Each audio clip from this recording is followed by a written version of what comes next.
Hello students, how are you? I hope you all are fit and fine. स्वागत है आप सभी का आपके अपने YouTube channel special commerce classes with Geeta ma'am में। मैं हूँ गीता और आप देख रहे हैं मेरा यूट्यूब चैनल जिसमें मैं करवाती हूँ आपका बोर्ड के क्वेश्चंस। ये मेरी 16 वीडियो है, इससे पहले मेरी 15 वीडियोज़ आ चुकी हैं। अगर आपने वो नहीं देखे तो प्लीज़ आप उन्हें देखें, क्योंकि मेरी वीडियोज़ आपके लिए बहुत यूज़फुल होने वाली हैं। अगर वीडियोज़ अच्छी लगे तो लाइक करें, कमेंट करें, शेयर करें, और अगर आप चैनल पर नए हैं तो सब्सक्राइब करें और साथ में लगे बेल आइकन पे ऑल को ज़रूर प्रेस करें ताकि हर आने वाली वीडियो की नोटिफिकेशन आपको टाइम पे मिल जाए। चलिए करते हैं शुरू। आज से मैं आपको बिजनेस स्टडीज़ करवाऊंगी, ठीक है। कभी कभी अकाउंट्स की वीडियोस डाल दिया करूँगी, कभी बिजनेस स्टडीज़ की। मैं करवा रही हूँ सिर्फ इंपॉर्टेंट क्वेश्चंस बोर्ड के हिसाब से, और जो मेरी वीडियोज़ देखेंगे ना उसके देखना आप पेपर कितने अच्छे होने वाले हैं, ठीक है। एग्ज़ाम पैटर्न है ये हमारा बिजनेस स्टडीज़ का, न्यू पैटर्न है ये। इससे पहले इस तरह का कोई पेपर नहीं आया है बोर्ड में। तो नंबर ऑफ क्वेश्चंस कितने हमारे 3 नंबर के 3 क्वेश्चन आएंगे हमारे ऐसे टाइप, 6 नंबर का एक क्वेश्चन होएगा। उसके बाद 8 क्वेश्चन हमारे शॉर्ट आंसर टाइप 4 नंबर का एक क्वेश्चन आएगा। 7 क्वेश्चन आएंगे 2-2 नंबर के, और 16 क्वेश्चन आएंगे हमारे 1-1 नंबर के, यानी कि ऑब्जेक्टिव टाइप क्वेश्चन आएंगे। अब ऑब्जेक्टिव टाइप क्वेश्चन वो कौन कर सकता है जिसने अच्छे से बिजनेस कर रखी हो। चलिए करेंगे हम भी अच्छे से ही करेंगे अपना। चलो स्टार्ट करते हैं आज का। आज मैं आपको करवाने वाली हूँ फाइनेंशियल मार्केट में मनी मार्केट, पूरा मनी मार्केट। आज मैं 1-1 नंबर वाले क्वेश्चन नहीं कराऊंगी, फुली डिटेल में कराऊंगी। अब ये वाला टॉपिक मैंने क्यों उठाया है, क्योंकि इसमें से बहुत सारे क्वेश्चन आते हैं घुमा फिरा के। जिसने पूरी पढ़ रखी होगी ना अच्छे से, वो ही सारे क्वेश्चन के आंसर दे पाएगा, अदरवाइज बच्चा नहीं दे पाता आंसर। अब देखो, सबसे पहले मोटा मोटा पढ़ते हैं, मेन हेडिंग को पढ़ते हैं। फाइनेंशियल मार्केट में 2 हमारी मार्केट होती हैं, ठीक है। फाइनेंशियल मार्केट यानी कि फाइनेंस से रिलेटेड मार्केट, पैसे से रिलेटेड मार्केट। 2 तरह की मार्केट है, एक मनी मार्केट है, एक हमारी कैपिटल मार्केट है। मनी मार्केट में हमारे 5 इंस्ट्रूमेंट होते हैं, एक treasury bill, commercial paper, call money, certificate of deposits, CDB बोलते हैं इसको, ठीक है। कैपिटल मार्केट में 2 हैं, प्राइमरी मार्केट, सेकेंडरी मार्केट, और दोनों के ही इंस्ट्रूमेंट मिला के हमारे पास 4 कैटेगरी में डिवाइड किया गया। इक्विटी शेयर्स को, preference share, debenture and others को। अब देखो, हम आगे ना डिटेल में तब तक नहीं पढ़ सकते जब तक हमें इसके नाम याद ना हो जाए, क्योंकि 1-1 नंबर में क्वेश्चन कैसे आता है कि प्राइमरी मार्केट कौन सी मार्केट का भाग है, कैपिटल मार्केट का। अब जिसने फुल एक्सप्लेन करके पढ़ रखा वो बता देगा। अच्छा, क्वेश्चन कैसे आता है कि कमर्शियल बिल कौन सी मार्केट का पार्ट है, मनी मार्केट का कि कैपिटल मार्केट का। फाइनेंशियल मार्केट को कितनी तरह से कैटेगराइज किया गया है, तो घुमा फिरा के क्वेश्चन पूछा। तो पहले हम नाम याद करेंगे दोबारा से। देखो, मनी मार्केट में देखो सबसे पहले ट्रेजरी बिल, और आपकी सुविधा के लिए मैंने ये ऐसे ऊपर नीचे करके लिखे, ऊपर नीचे कैसे जैसे बुक में प्रिंट है वैसे नहीं लिखे हैं। अब देखो, ट्रेजरी बिल जिसको याद हो गया वो 2 नंबर का अपने आप याद हो जाएगा, क्योंकि दोनों में बिल कॉमन है। ये ट्रेजरी बिल हो गया, ये हमारा कमर्शियल बिल हो गया। अब जिसको कमर्शियल बिल याद हो गया उसको तीसरा याद हो जाएगा, क्योंकि इन दोनों में कमर्शियल कॉमन है। कमर्शियल पेपर तो 3 तो आराम से याद हो जाते हैं, ट्रेजरी बिल, कमर्शियल बिल और कमर्शियल पेपर। उसके बाद आता है नंबर 4 पे कॉल मनी।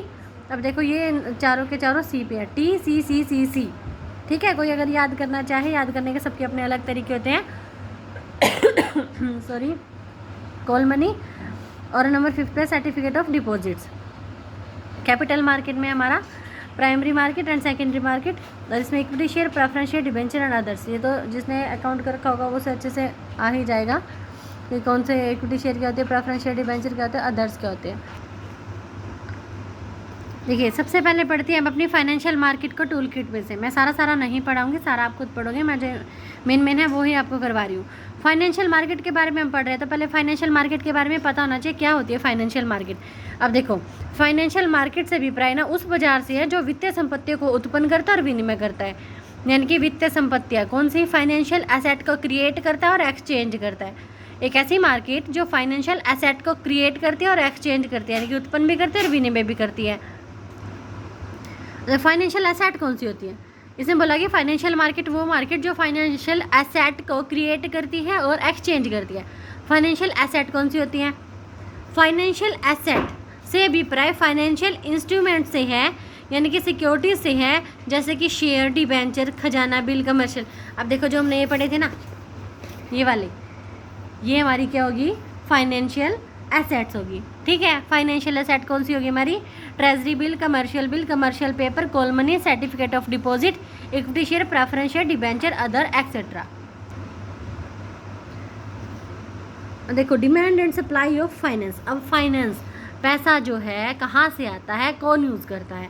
सबसे पहले देखो किसको डिमांड कौन करता है फाइनेंस की, ज़्यादा पैसे की ज़रूरत किसे होती है, जो व्यापार करते हैं उन्हें, जो इंडस्ट्री लगा रखे जिन्होंने उद्योग लगा रखे उन्हें, जो खेती करता है उन्हें, और सरकार को ज़रूरत होती है पैसे की। अच्छा अब ये पैसे उन्हें सप्लाई कौन करता है, परिवार। इकोनॉमिक्स जिसने पढ़ रखी है वो फटाफट से ये बातें समझ जाएगा। परिवार वाले लोग क्या करते हैं, थोड़ी बहुत बचत करते हैं, बैंक में जमा करते हैं, यानी कि वो सप्लाई करते हैं पैसे की। जब हमारी वित्तीय संस्थाएं हैं, फाइनेंशियल इंस्टीट्यूशन है, जो लोगों को लोन देती हैं, जो ये उद्योग करने वाले, व्यापार करने वाले, इन सभी को फाइनेंस जो है उपलब्ध करवाती हैं। व्यापारिक बैंक होते हैं, व्यापारिक बैंक व्यापार करने वाले लोगों को जो है लोन वगैरह देते हैं। बीमा कंपनियां बीमा करती हैं, विदेशी विनियोजक जो हमारे फॉरेन के इन्वेस्टर वो सारे। अब देखो अगर एक व्यापार करने वाले को पैसा चाहिएगा तो वो डायरेक्ट जाकर परिवार घर घर जाके पैसा मांगेगा कि अगर आपके पास पैसे है तो दे दो, नहीं ना। तो यानी कि इन दोनों के बीच में एक सेतु का काम, यानी कि एक पुल का काम कौन करता है, फाइनेंस मार्केट, जिसके बारे में हम अभी पढ़ रहे हैं। वो क्या करती है, इन लोगों से पैसा लेती है और इन लोगों को दे देती है। अब ये लोग क्या करेंगे, पैसा ऐसे थोड़ा ना यूज़ करेंगे, पैसे के बदले क्या करेंगे, अपना डिविडेंड इंटरेस्ट जो है वो यहाँ पे सप्लाई साइड की ओर ट्रांसफ़र कर देते हैं, यानी कि ब्याज देते हैं। अगर वो पैसा उधार लेते हैं तो ब्याज देते हैं, लाभों के ऊपर लाभांश देते हैं। ठीक है, ये हमारा क्या था, demand and supply of finance. अब देखो भाई ये आ गया बुक का हमारा पूरा स्ट्रक्चर। फाइनेंशियल मार्केट दो तरह की होती है, एक मनी मार्केट, एक कैपिटल मार्केट। मनी मार्केट में फिर से वही देखो, ट्रेजरी बिल लिखा था मैंने सबसे पहले, फिर कमर्शियल बिल लिखा था, फिर कमर्शियल पेपर लिखा था, call money and certificate of deposit. I hope आपको अभी तक नाम याद हो गए होंगे, क्योंकि 3-4 बार तो आपने सुन ही लिए, कच्चे पक्के कुछ तो हुए होंगे। कैपिटल मार्केट दो तरह की मार्केट होती है, एक प्राइमरी मार्केट, एक सेकेंडरी मार्केट। फिर इन दोनों के नीचे फर्दर ये इसको ऐसे डिवाइड कर दिया। अब क्या हमें इसके बारे में पढ़ना क्या है, देखो classification of financial market. Financial market जो होती है, फाइनेंशियल मार्केट में ना अनेक तरह की प्रतिभूतियों में व्यवहार किया जाता है, यानी कि बहुत सारी तरह की सिक्योरिटीज़ होती है जिसमें हम ट्रांजैक्शन करते हैं। तो इसमें से ये बात ध्यान से पढ़ना, अब आगे क्या लिख रखा है कि कुछ सिक्योरिटी के भुगतान की अवधि 1 साल से कम यानी कि शॉर्ट टर्म की होती है, अल्पकालीन होती है, और कुछ की 1 साल से अधिक यानी कि मध्यकालीन और दीर्घकालीन यानी कि लॉन्ग टर्म की होती है। मध्यकालीन और दीर्घकालीन वित्तीय आवश्यकताओं को दीर्घकालीन आवश्यकताएं माना गया है, लॉन्ग टर्म की हमारी फाइनेंशियल नीड्स माना गया है। और वित्तीय बाजार में यानी कि फाइनेंशियल मार्केट में व्यवहार की जाने वाली प्रतिभूतियों के भुगतान की अवधि के आधार पर, यानी कि जो क्लासिफिकेशन किया गया 2 तरह से किया गया है, भुगतान की अवधि के आधार पर। ऐसा बाजार जिसमें अल्पकालीन प्रतिभूतियों में व्यवहार किया जाए उसे क्या कहते हैं, मुद्रा बाजार। अब 1 नंबर वाला क्वेश्चन यहीं से उठ गया कि अल्पकालीन प्रतिभूतियों में जहां व्यवहार किया जाता है उस बाजार को क्या कहते हैं। ये है हमारा अल्पकालीन और ये है हमारा दीर्घकालीन। तो अल्पकालीन प्रतिभूतियों में जहां बाजार किया जाता है कौन सा बाजार है, वो मुद्रा बाजार। और जहां दीर्घकालीन प्रतिभूतियों में व्यवहार किया जाता है वो क्या है, हमारा पूंजी बाजार। ठीक है, मनी मार्केट में शॉर्ट टर्म ट्रांजैक्शंस होती हैं, शॉर्ट टर्म सिक्योरिटीज़ में ट्रांजैक्शन होती है, और पूंजी बाजार में लॉन्ग टर्म में होती है। एक एक वर्डिंग को ध्यान से पढ़ना है क्योंकि ये क्वेश्चन बहुत सारे उठे हैं इन्हीं लाइनों में से। मुद्रा बाजार क्या होता है, देखो टूल किट में देखो पहले, इसका भी प्राइस है बाजार से जिसमें अल्पकालीन प्रतिभूतियों में व्यवहार किया जाता है। अब ये लाइन 2-3 बार तो रिपीट हो ही चुकी है। तो मुद्रा बाजार का अभिप्राय ऐसे बाजार से जिसमें अल्पकालीन प्रतिभूतियों में व्यवहार किया जाता है, यानी कि शॉर्ट टर्म प्रतिभूतियों में। और अल्पकालीन प्रतिभूतियों का टाइम कितना है बता चुका, ये 1 साल से कम। यहाँ अल्पकालीन प्रतिभूतियों का अर्थ ऐसी प्रतिभूतियों से जिसका भुगतान समय 1 साल तक होता है। इनकी भुगतान अवधि बहुत कम होने के कारण क्या कहा जाता है, इन्हें निकट मुद्रा कहा जाता है, यानी कि ये मुद्रा के बहुत ज़्यादा निकट होते हैं। तो यहाँ पे अल्पकालीन प्रतिभूतियों का दूसरा नाम क्या है, निकट मुद्रा, नियर मनी। अल्पकालीन प्रतिभूतियों का दूसरा नाम है निकट मुद्रा। इससे इनमें वही जो हमने 5 आगे नाम पढ़े वही सारे हैं कि ट्रेजरी बिल, हमारे commercial bill, commercial paper, call money and certificate of deposit, इन्हें सम्मिलित किया जाता है। तो ये नहीं पढ़ेंगे, चलो पढ़ लेते हैं। मनी मार्केट की हमारे नेचर कैसे होता है। अब इसने बार बार बताया कि ये शॉर्ट टर्म हमारे यहाँ पे ट्रांजैक्शंस होती हैं, शॉर्ट टर्म की सिक्योरिटीज़ में ट्रांजैक्शन होती हैं। तो सबसे पहला अत्यधिक तरलता है, अत्यधिक तरलता का पाया जाता है। इसमें तरलता की औपचारिक व्यवस्था की जाती है। इस उद्देश्य से इन्होंने क्या कर रखा है, discount finance house of India DFHI, discount finance house of India की स्थापना की गई है। और ये संस्था क्या करती है, मुद्रा बाजार के प्रलेखों को यानी कि मनी मार्केट के डॉक्यूमेंट को रेडी मार्केट उपलब्ध करवाने के लिए हमेशा तैयार रहती है। सेकंड क्या है, लो ट्रांजैक्शन कॉस्ट है। यहाँ पे बिल्कुल ट्रांजैक्शन पे कोई खर्चा नहीं आता क्योंकि जितने भी ब्रोकर हैं, जितने भी दलाल है ना, उसकी आवश्यकता ही नहीं पड़ती। थर्ड है, शॉर्ट टर्म की फाइनेंशियल एसेट होती है। यहाँ पे शॉर्ट टर्म बता दिया कि 1 साल से कम का ही होता है। नेक्स्ट है अनेक उपबाजारों का समूह। अनेक उपबाजारों का समूह होता है। अब फिर से वही 5 नाम इसने लिख दिए, ट्रेजरी बिल, कमर्शियल पेपर, और ये क्या था हमारा, call money and certificate of deposit, यानी कि ये बहुत सारे 5 बाजार इसने इकट्ठे कर दिए, तो इनका समूह है। संतुलन कार्य होता है, क्या करता है, डिमांड एंड सप्लाई को बिल्कुल ही संतुलित करके काम करता है। और व्यवहारों की तेज गति होती है, बहुत तेज गति होती है व्यवहारों की। सारे ट्रांजैक्शन जो है टेलीफोन पे किए जाते हैं, और जो हमारा पेपर डॉक्यूमेंट बच जाता है ना, जो हमारा पेपर वर्क बच जाता है वो बाद में होता है, इसलिए इसे टेलीफोन पर बाजार भी कहते हैं। तो ये यहाँ से भी क्वेश्चन आ सकता है 1 नंबर पे, टेलीफोन पर बाजार कौन से बाजार को कहते हैं, ठीक है, इस मुद्रा बाजार को क्या पूंजी बाजार को कहते हैं, ठीक है। व्यवहारों की तेज गति, मुद्रा बाजार में किए जाने वाले व्यवहार तेज गति से होते हैं। इसमें किए जाने वाले अधिक व्यवहार तो टेलीफोन पर ही होते हैं, और शेष कागजी कार्रवाई बाद में की जाती है, इसीलिए इसे टेलीफोन पर बाजार कहा जाता है। अब ध्यान से पढ़ना बच्चों, आगे के सारे मनी मार्केट के इंस्ट्रूमेंट शुरू हो गए। सबसे पहला ट्रेजरी बिल होता क्या है, खजाना बिल इसको हिंदी में बोलते हैं।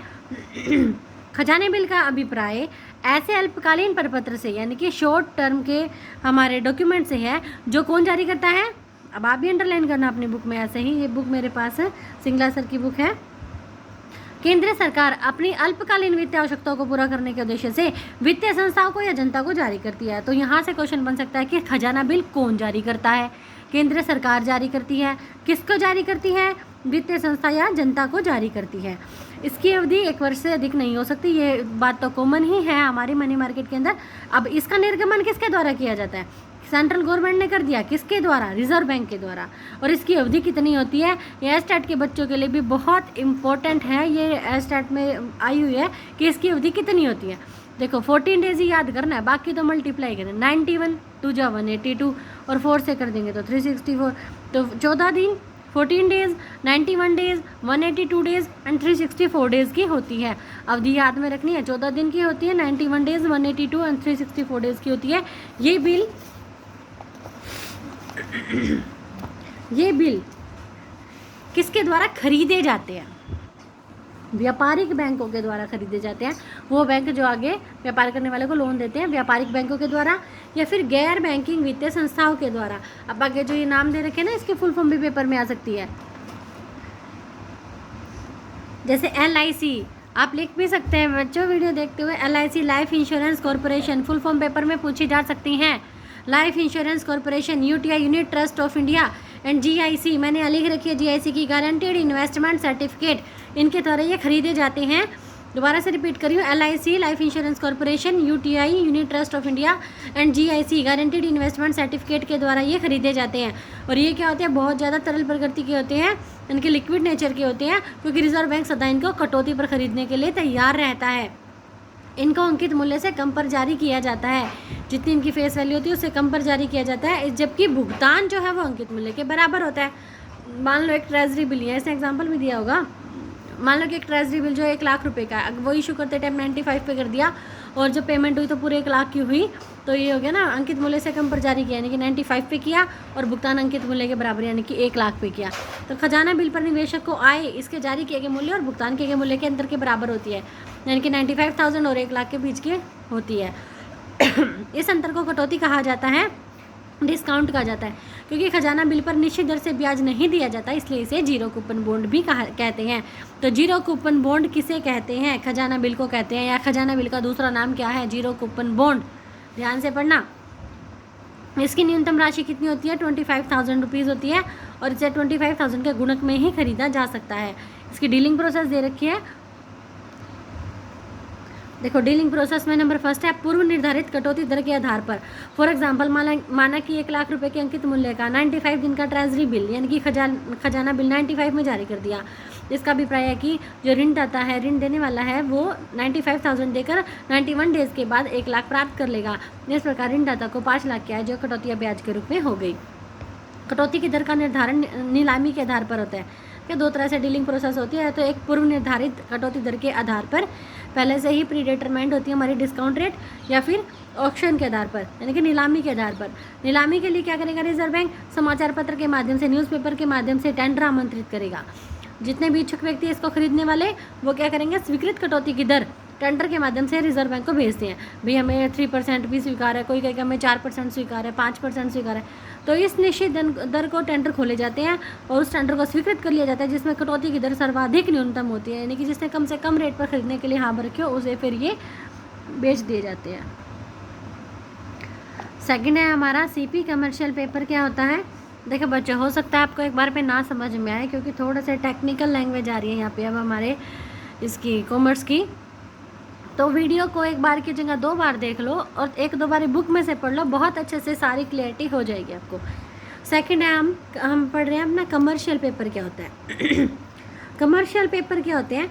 ऐसे अल्पकालीन असुरक्षित प्रतिज्ञा पत्र होते हैं। प्रोमिसरी नोट कौन से होते हैं? कमर्शियल पेपर प्रोमाइजरी नोट्स, जो बहुत अधिक साख वाली कंपनियों द्वारा जारी किए जाते हैं। यानी कि सबसे पहले वाले थे जो उनसे हमारे ट्रेजरी बिल, उन्हें कौन जारी कर रहा था? केंद्रीय सरकार। किसकी सहायता से? रिजर्व बैंक की सहायता से।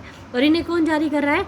बहुत अच्छी साख वाले, इनकी ऐसी कंपनियां जिनकी बहुत अच्छी गुडविल है मार्केट के अंदर, वो जारी कर रही हैं। फॉर एग्जाम्पल, एक कंपनी अपने व्यवसाय का विस्तार करने के लिए समतांश जारी करने जा रही है, यानी कि इक्विटी शेयर जारी करने जा रही है। कंपनी को इस पर बहुत सारी निर्गमन लागतें सहन करनी पड़ती। अब निर्गमन लागतें क्या होती है? देखो यहाँ भी इसने टोल किट में दे रखा है। निर्गमन लागतों का अर्थ किसी प्रतिभूति के जारी करने पर आने वाले खर्चे से है। जैसे कि अगर हम शेयर इशू करते हैं ना, तो ऐसे ही नहीं करे जाते हैं। दलाल को दलाली देनी पड़ती है, तो ब्रोकरेज हमें देना पड़ता है ना। अभिगोपक को अभिगोपन कमीशन देना पड़ता है, अंडरराइटर को अंडरराइटिंग कमीशन देना पड़ता है, एडवर्टीजमेंट करनी पड़ती है, एप्लीकेशन फॉर्म प्रिंट करवाने पड़ते हैं। ये सारा खर्चा किस में आ जाएगा? हमारा फ्लोटेशन कॉस्ट में आ जाएगा, निर्गमन लागतों में आ जाएगा। तो निर्गमन लागतों के रूप में खर्च होने वाले धन को कमर्शियल पेपर जारी करके प्राप्त किया जा सकता है। तो वित्त के स्रोत को सेतु वित्त कहा जाता है, यानी कि जहाँ कंपनी को जो इक्विटी शेयर जारी करें वहाँ पे बहुत सारा जो खर्चा हुआ, इस खर्चे को दोबारा कंपनी ने कहाँ से रिसीव कर लिया? कमर्शियल पेपर जारी करके रिसीव कर लिया।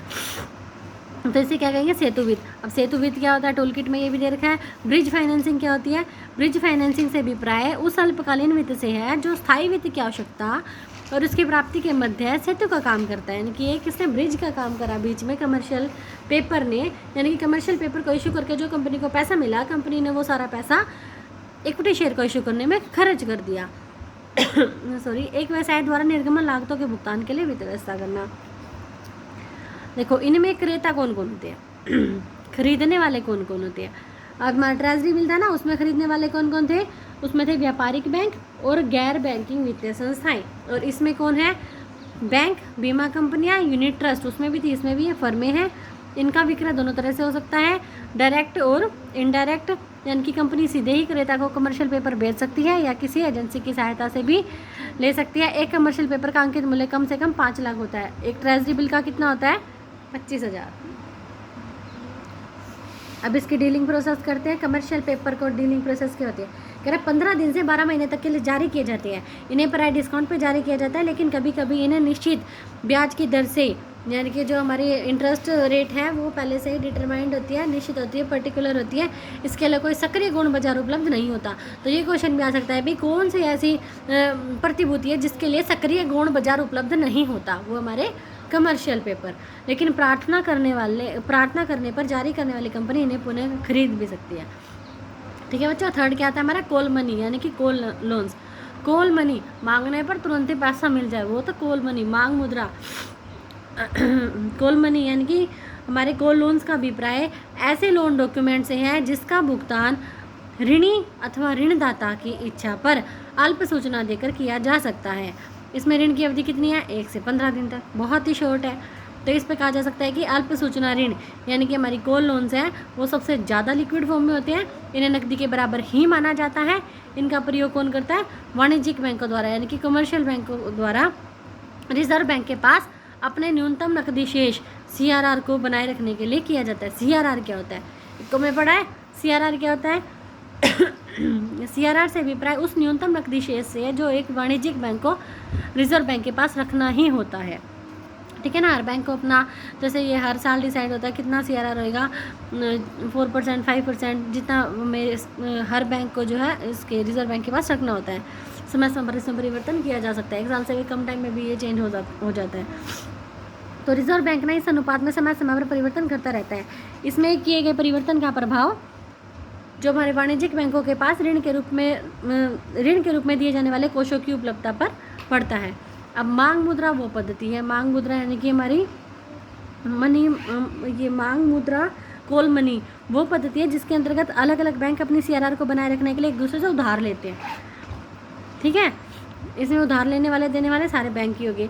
मांग मुद्रा व्यवहारों के लिए प्रयुक्त ब्याज दर को कॉल रेट कहते हैं। कॉल रेट में प्रतिदिन यहाँ तक कि प्रति घंटे परिवर्तन होता रहता है। तो ये क्वेश्चन आता है, कॉल रेट में कितनी देर बाद परिवर्तन होता है, प्रति घंटे में, प्रति दिन में, प्रति महीने में या साल में एक बार। तो कॉल रेट में क्या आ गया, प्रति घंटे में परिवर्तन होता रहता है। पूरी वीडियोज़ इंपॉर्टेंट है देखनी, तो पूरी वीडियो को ध्यान से देखना। डीलिंग प्रोसेस क्या हो जाएगी, इस डॉक्यूमेंट के द्वारा व्यवहार करने वालों की संख्या सीमित होती है परंतु प्रत्येक व्यवहार की राशि बहुत अधिक होती है। तो इसकी न्यूनतम राशि कितनी, 10 करोड़। ट्रेजरी बिल में कितनी थी, 25,000।